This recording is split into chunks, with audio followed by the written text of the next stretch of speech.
Fala pessoal, tudo bem? Mais um vídeo especial. Hoje nós vamos fazer uma crítica de um filme clássico do futebol, que é O Milagre de Berna.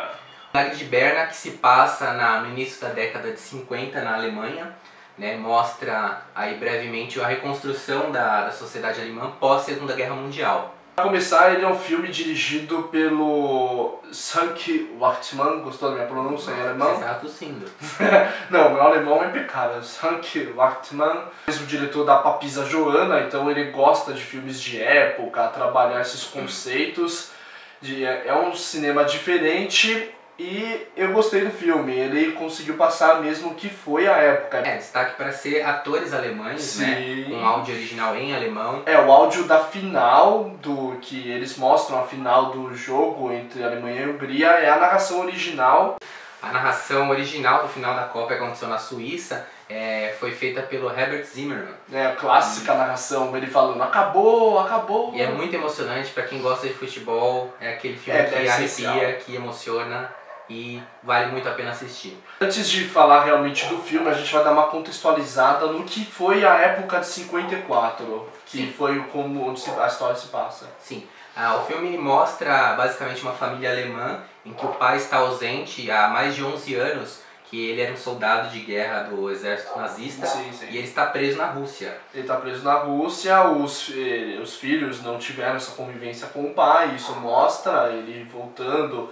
É totalmente uma quebra de tradição, que os filhos vivem em uma época diferente da dele, né? Sim, e ele, para reconquistar essa figura paterna, essa figura de marido também, em que a mulher assumiu essa posição de chefe de família com 3 filhos, né? Uma menina, um menino mais novo, que tinha 11 anos, né? Nem conhecia o pai. Isso já é uma inversão de época. E ela monta um bar, né? Porque o bar ali era muito conhecido na... É o centro de união das pessoas, é o centro que as pessoas vão lá para assistir aos jogos. Isso. E interessante também as personalidades dos 3 filhos dele, né? Muito diferentes. O mais velho toca numa banda de rock, tem uma propensão ali meio ao comunismo, a ideias mais libertárias. Sim. A filha fica flertando com soldados, né? Gosta de dançar, é uma menina um pouco mais avante do seu tempo. E o principal, que é o Mattes, que é o garoto, o personagem símbolo do filme. Sim, ele apaixonado por futebol, né? Ele era o carregador de chuteiras do time local. De um jogador em especial, ele era o carregado, e isso que é interessante no filme, ele mostra os protagonistas dentro de campo, que é o jogador, ele mostra o protagonista fora, que é o garoto, e nisso vai mostrando a visão dos dois lados, é isso que é interessante. Mostra não claramente a reconstrução, mostra os entulhos, dá uma ideia de que está se construindo o país, até que no final aparece que em 55 a Alemanha começou a se alavancar novamente. Não sei se tem a ver com a Copa de 54. Foi o primeiro sentimento de união nacional depois dessa tragédia que foi a Segunda Guerra. Depois da união do povo alemão por um ideal totalmente ruim, que foi o nazismo na Segunda Guerra. Nem todos na Alemanha eram nazistas, mas todos sofreram consequência do nazismo.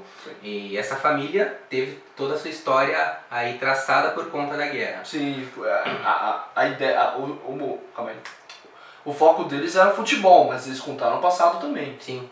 O pano de fundo foi a Segunda Guerra e a temática de junção foi o futebol. É bem interessante, essa brincadeira que o filme traz. A Copa de 54, voltando um pouquinho mais no tempo, foi a Copa posterior à derrota do Brasil em casa. Brasil, né? O Brasil perdeu para o Uruguai em 50 e na Copa seguinte o Brasil foi totalmente desmotivado para a Suíça. Despreparado também. Despreparado, e a Copa da Suíça tinha como grande favorita a Hungria. Hungria de Puskás. O Puskás, que essa seleção da Hungria ela é clássica, porque todo mundo sabe que não ganhou a Copa de 54, mas com o Puskás era uma arma mortífera. Na Copa do Mundo, por exemplo, ela fazia gol nos 20 primeiros minutos. Sim. Sempre. Eram 2 gols nos 20 primeiros minutos. Essa Copa teve várias inovações táticas, né? O 4-2-4. O 4-2-4, chamado WM. E várias coisas que vêm no futebol até hoje, né? A primeira vez que foi utilizada as chuteiras com trava. Chuteiras com travas, ele pega a chuteira com trava lá, é legal. Isso anteriormente era totalmente impossível. E em jogos de chuva era um festival de escorregões e praticamente não se havia o futebol, né? Outra coisa interessante dessa Copa de 54 é que os jogadores húngaros, eles já entravam aquecidos em jogo, porque eles ficavam realmente se aquecendo. Os jogadores brasileiros, eles não entendiam o que eles estavam fazendo. E os caras, obviamente, eles já entram aquecidos, eles já entram com uma vantagem muito maior. Como a gente disse, foi uma Copa de inovações que se perduraram até hoje. Hoje é inconcebível um atleta entrar numa disputa sem aquecimento. Sem aquecimento, porque ele entra totalmente frio. No filme também mostra a falta de preparo em contrapartida que os húngaros faziam, os alemães não faziam. Sim, né? sim. Uma hora o técnico pede para eles fazerem flexões, eles quando fazem 5 flexões já caem mortos. E eles não tinham preparo físico nenhum. E foi mesmo um milagre, a superação da vontade, da força e da superação mesmo. Porque era pra Hungria ter ganho essa Copa, foi uma grande injustiça talvez das Copas ela ter perdido. Porque ela foi pro ataque o jogo inteiro, o filme mostra esse jogo, ele reproduz bem, a caracterização do jogo foi muito boa. Os húngaros estavam putos, que eles não conseguiam fazer gol, o goleiro pegando todas. Sim. Coisas que o futebol apresenta. Aquele dia que na bola não entra, né? Apesar disso, a Hungria saiu ganhando de 2-0. 2-0. Né? E a Alemanha buscou aí na Bacia das Almas uma virada histórica que ficou conhecido como Milagre de Bernal. A Alemanha, na primeira fase, tinha pego a Hungria, tomou de 8 da Hungria. O técnico ficou puto, já tomamos 8. Figura bem caricata, é o técnico alemão, Sepp Herberger. O principal, o feito dele foi ter levado a Alemanha, né? Sim, e é um técnico, curioso saber que ele era desde a época do Reich. Né? Ele era o técnico da seleção alemã na época do Hitler e continuou. Acho que por méritos próprios, né? Porque todo mundo caiu depois do Reich e ele continuou. E ele, na entrevista de imprensa, ele tinha frases feitas muito engraçadas, né? O jogo se decide com a bola rolando. Sim. Coisas que a gente usa 11 contra 11, coisas que até hoje a gente usa. Antes disso, Puskás era o cérebro da Hungria. A Hungria, que havia 2 anos antes, em 52, nas Olimpíadas, ganhou a medalha de ouro, que o Brasil demorou pra caramba pra ganhar. A Hungria já tinha. Sempre futebol. De ouro, né? A Hungria estava há 4 anos sem perder pra nenhum time. Talvez tenha sido uma das maiores seleções mais qualificadas que não foram campeões de Copa, né? A Hungria. Junto com o Cruyff, a Holanda de Cruyff e a seleção de 82. Seleção de 82, que jogava um futebol muito bonito, mas não foi efetivo nos resultados. Às vezes jogar bem bonito não fez, né? Outro detalhe interessante também que o filme apresenta é a inserção da mulher no ambiente de futebol, que anteriormente... Não só no ambiente de futebol, mas na sociedade, eu diria. Porque a mãe, como uma rima de família, né? Criando ali um modo de alimentar os seus filhos... Sem a figura paterna. Sem a figura paterna. E uma menina que joga junto com os meninos. E ela jogava bem, Também apresenta a história de um repórter que em plena lua de mel, tinha a esposa dele não gostava de futebol. E ele, no meio da lua de mel, é convidado a cobrir a Copa na Suíça. E leva ela junto. Ela mesmo não gostando, ela começa a torcer porque ela vê que o marido gosta. E a cena também é bem bacana, emocionante. Ela puxando o grito da torcida alemã. E gritando Deutschland, e a Alemanha foi a base da emoção e ali do coração fazer a virada desse jogo. Umas curiosidades que diz respeito não ao filme, mas o que aconteceu na vida real com os jogadores da Hungria.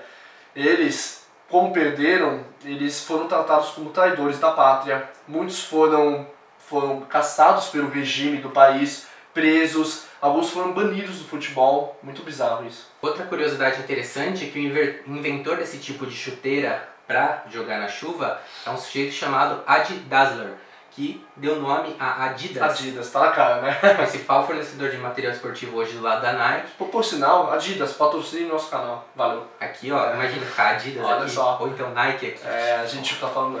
Curiosidade interessante, né? Que não mostra no filme, viu? Não mostra, a gente pesquisou isso lá fora. Mas o sujeito lá que chega, esse tipo de chuteira é bacana, com travas desse jeito, que prende na grama. Foi uma revolução no futebol. Foi uma revolução, foi. Curiosidade também, agora de respeito ao filme, que dos jogadores que foram caracterizados no filme, só 2 estão vivos da seleção da Alemanha. O Helmut Hahn, que foi o autor do gol do título, que é o personagem principal junto com o garoto. Ele acompanhava o garoto acompanhava. Ele faleceu praticamente na pré-estreia do filme, uma semana antes da pré-estreia do filme. E é um dado interessante que ele acompanhou toda a produção, ficou ansioso para ver como ficaria esse trabalho no cinema, ele retratado, inclusive nos extras tem umas reportagens com os jogadores, falando, nossa, eu jogava desse jeito, foi uma produção bem bacana que os jogadores acompanharam e ele infelizmente não pôde ver o trabalho final na telona. Ele ia gostar, foi um bom trabalho. Eu como espectador assim com como se fosse um grande público. E Adorador de Futebol, achei o filme sensacional, retratou a sociedade alemã de uma forma ímpar. Mostrou as dificuldades daquele povo que estava num processo de reconstrução, um processo de saída de um regime ditatorial muito complicado. E o que o futebol fez com essa sociedade, fez ela se unir naquele... Como o futebol explica o mundo. Naquele barzinho ali, os alemães... Saiu o primeiro gol da Hungria, já tomados pelo pessimismo, a gente vai tomar de 8 de novo. Bom, pessoal, se vocês não assistiram, assistam O Milagre de Berna. É um clássico do cinema e do futebol, porque aconteceu mesmo, e eu acho que tem que assistir quem é fã de futebol. Quem é fã de futebol e quem é fã de um bom filme. Pessoal, não esqueçam de se inscrever no canal, curtir esse vídeo, compartilhar e falar pra mamãe e papai, eu quero comprar O Milagre de Berna.